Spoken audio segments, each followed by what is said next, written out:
7 in the morning. It's the voice of Indiana County, WCCS AM 1160, 101.1 FM. Our conversation with our Indiana Area School District representatives brought to you by Marcus and Mack, a law firm representing injured people. Superintendent Michael Vuckovich is with us, and you brought a couple of folks with you, some familiar folks with you here this morning. Good morning to you. Good morning, my friend. How are you doing? Wonderful, wonderful. Now, who have you brought with you today? Who we have with us today is our Director of Ed, Mr. Robert Heinrich, and our school psychologist / MTSS facilitator, Dr. Angela McMasters. All right. So the topic today, they were wondering what the topic was when they came in, and I told them. It's interventions. That's right. Academic and otherwise. Yeah, absolutely, sir. We would like to talk to you about some really great partnerships we are starting to build with the Indiana University of Pennsylvania. It's really going to have a profound impact, in our opinion, on not only the academic needs of our students, but also the behavioral needs.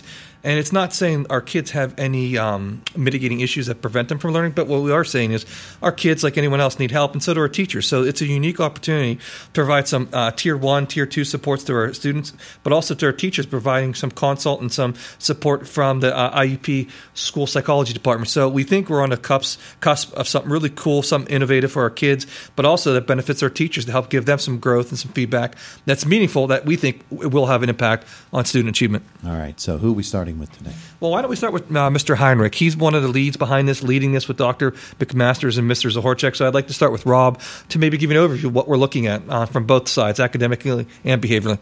Okay, Rob, you're on stage. Thank you, sir. All right, so tell me about this. This sounds like something that is not only new, but it's something that is new to you guys, too. Yeah, it's not tremendously new, but it is something new to Indiana Area School District. And what he talked about when he introduced Dr. McMasters, he called her the MTSS coordinator. Mm-hmm. MTSS stands for Multi-Tiered Systems of Support. And that's behavioral supports and academic supports, as you mentioned. And what the research says is about 80% of students should be successful in school with little or no support, just going through the everyday classes like we went through. And they should be successful both behaviorally and academically.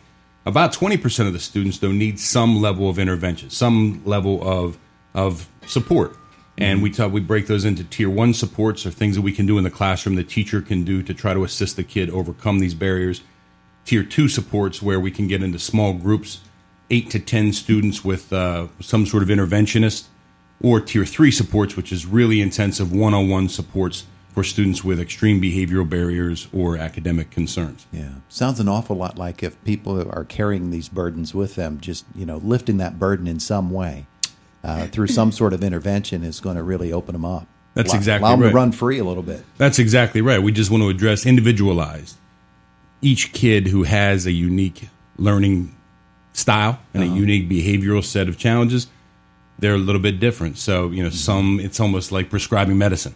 If you have a broken arm, we address that. If you have a fever, we address that. And there's an intervention for each of those. And one necessarily wouldn't help the other. So that's really what the multi-tiered systems of support is to try to eliminate those barriers so the student can be ultimately successful academically in the classroom. Yeah, Angela, let's talk to you a little bit about this as well. Yeah. All right, so tell me. So very preventative approach. And if you think about going to your doctor for an annual checkup, you're getting a quick check of maybe your blood pressure, possibly blood work, but those indicators that come back will tell you if you need anything further. Mm-hmm. Sometimes you don't, and sometimes you do. But the idea would be to prevent something from having long-term effects. Mm-hmm. And that's really what the MTSS model does, is it provides an ability for us to look at all of these pieces of information that we have on these students and make good decisions that will teach them lifelong skills. Because you think about everybody has mental health, but how do you take care of your mental health? And so even teaching students ways to manage conflict or interact with others or problem solve, it's just really preventative and just increasing those layers of support before they would get to a point where they would need anything additional. And to collaborate with the community members too. So there are things that will be beyond the scope of the school. And parents, I think, need to be made aware of what supports are available to them in the community so we can assist with making referrals, connecting them with supports. So really just a preventative model that is integrated with the community and parents and the students. All right, so carrying the medical metaphor a little bit nearer. Early intervention is always a key in medical circles. I would assume then early intervention in elementary years is going to really set them up for success as they move through their school career. Mm-hmm, most definitely. And that's particularly in reading, which has been a large part of our focus this year. When you have the ability to intervene early, you have the opportunity to change and rewire the neural pathways in the brain and make them stronger.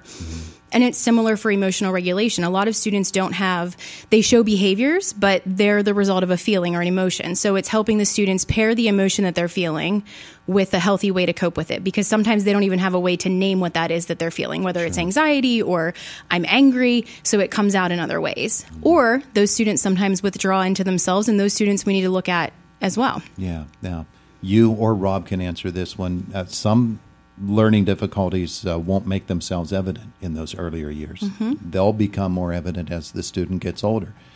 It even gets to the middle school or high school level. So how do we reach out to those? So it's actually very fascinating. The universal screener that we use, which is a curriculum-based measure, will show some early indicators of risk. And so it allows us to identify those early and intervene as early as possible. If students start to have academic difficulties down the road, middle school, high school, and there wasn't a pattern of those early on, there's something else that's occurred. So whether it is keeping up with organization and making sure they're managing their assignments and getting everything turned in on time, or it could be mental health starts to creep into the picture. There could be a family situation. There's a multitude of things that could happen, but usually there's some other intervening factor at that point. Yeah. But having this solid system in place, it allows you to kind of pull those things apart so that you'd be able to identify those. Signposts along the road. Yeah. We've been very deliberate in creating assessments to try to identify those barriers as early as possible and monitor the student's progress along the way, along the path to recovery. If we're going to play out the medical analogy, it's kind of like that yearly visit to your physician.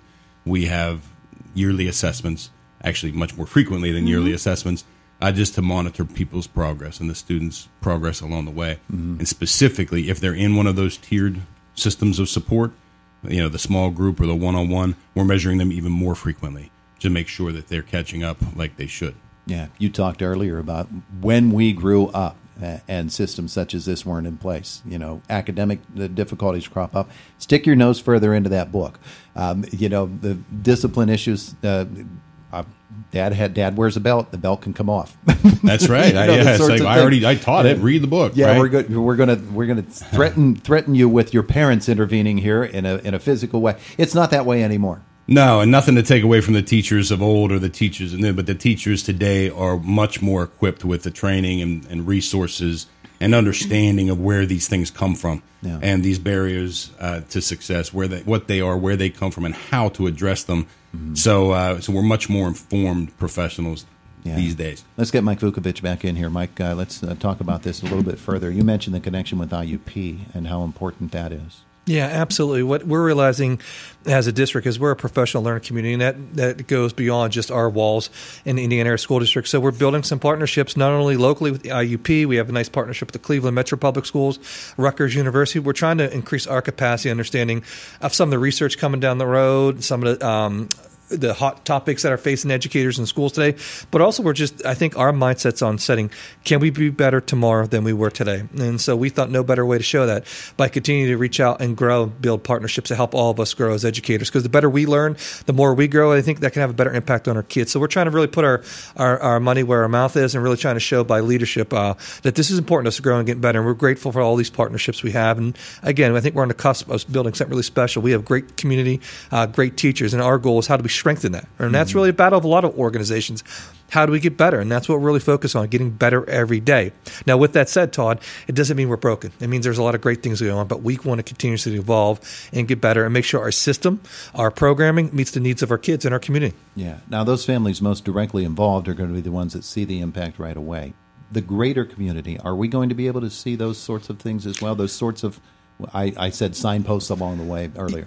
Yeah, absolutely. And there's some small-term measurables like a decrease in discipline referrals, decrease in the number of kids referring to staff. But I think one of the problems, especially with me being one of the most impatient people around, is these things take time to germinate. So will you see it? Most certainly. And how will you see it? You're going to see better kids who are better prepared to work in the workforce today. You're going to see kids who are better prepared to deal with their emotional stressors, to be able to communicate, collaborate, and problem solve. And that goes beyond just the test score. So yes, you'll see it. and product's going to be on our workforce development. We think single-handedly we could be a big part of that with other surrounding schools in Indiana County, and we think we're going to lead the way in that. If you turn on TV today, you'll see commercials talking about not only your physical health but your emotional health, and we're going to take that equally as important.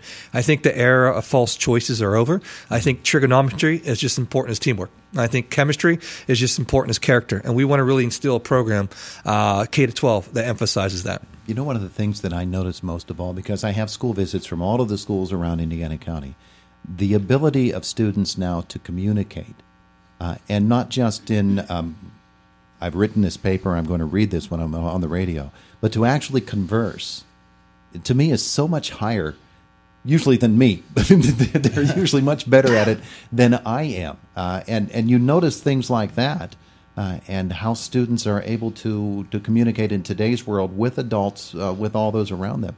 To me, that's a real solid indication that kids are, the educational approach is different now than maybe it was 15, 20, 25 years ago. And Todd, it's all about moderation. I think we need a solid foundation. That's what we're building here. But I think the ability to get hired and be successful in the career world really depends on your interpersonal skills.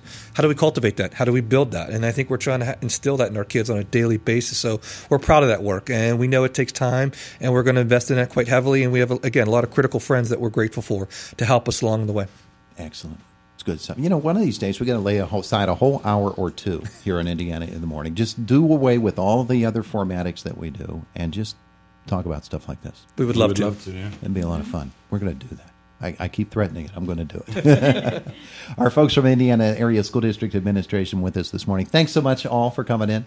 Thanks, Todd. Thank you. Appreciate it. It is the voice of Indiana County, WCCS, AM 1160 and 101.1 FM.